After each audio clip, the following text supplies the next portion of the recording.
hello everyone আৰু এটি mini ব্লগৰ সৈতে আপোনালোকৰ মাজত এইফালে মানডে মৰ্নিংত আজি মানে ব্ৰেকফাষ্টত বুট এনেকৈ বইল কৰি ভাজি এনেকৈ চাহেৰে খালোঁ তাৰ পিছত ভাতৰো যোগাৰ কৰি আছোঁ এইফালে দুপৰীয়া কাপ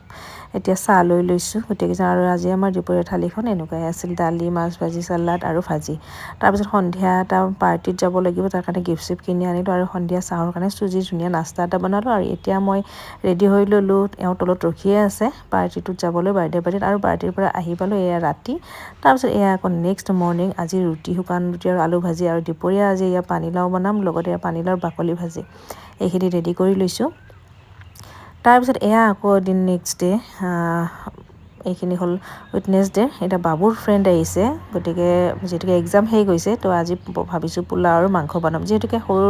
ল'ৰা ছোৱালী বা ইহঁতে মানে অকণ পোলাও মাংসটোৱে খাই ভাল পায় বৰ বিশেষ আৰু একো নালাগে মাংস থাকিলে তো ভাবিছোঁ আজি পোলাও মাংস বনাই দিম তো ধুনীয়াকৈ বনাই আছোঁ আনফালে চাহো বনাই আছোঁ দুপৰীয়া সময়ত একাপ চাহ খোৱা হয়েই আমাৰ আৰু ইফালে মোৰ পোলাও ৰেডি হৈ গ'ল আৰু এয়া দেখিছেনে খেলি আছে কিবা তাৰপিছত এয়া ৰেডি হৈ গ'ল খোৱা লোৱা হৈ গ'ল তাৰপিছত এতিয়া সন্ধিয়া আমি গোটেইকেইজনে মিলি এতিয়া তাৰ ফ্ৰেণ্ডক আমি এতিয়া থ'বলৈ গৈ আছোঁ তাৰপিছত আমিও অকণমান ফুৰি আহিলোঁ এনেকৈ তো আজিৰ মিনি ব্লগটো ইমানখিনি লগ পাইছোঁ নেক্সট ভিডিঅ'ত আজিলৈ বাই বাই